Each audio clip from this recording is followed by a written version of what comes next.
তো এই যে একটু নাস্তা নিয়ে আসলাম, শব্দ শুনেই বুঝতে পারতেছেন কতটা ক্রিস্পি আর ভিতরটা একেবারে নরম।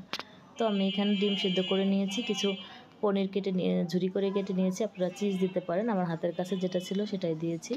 তারপরে এই যে আলু সিদ্ধ করে নিয়েছি আর ডিমের কুসুমটা বের করে নিয়েছি আমি।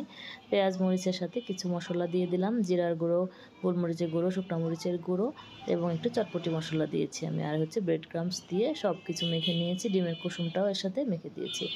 আর এই যে ডিমের ভিতরে আমি যেই পনিরটা ছিল গ্রেট করে নিয়েছিলাম সেটা দিয়ে দিলাম, আপনারা চিজ দিবেন, এতে করে আরও বেশি ভালো লাগবে খেতে।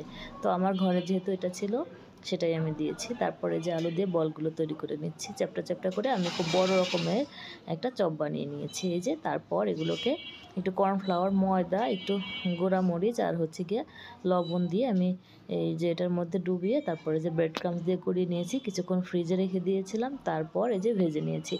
এতটা মজার, মানে শব্দ শুনে নিশ্চয়ই বুঝে গেছেন যে কতটা মজার ছিল।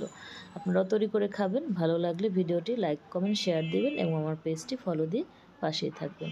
এই তো ছিল আজকের আয়োজন। এটা নাস্তা, টিফিন খুবই মজার। আপনারা চাইলে অবশ্যই ট্রাই করবেন। আল্লাহ হাফেজ।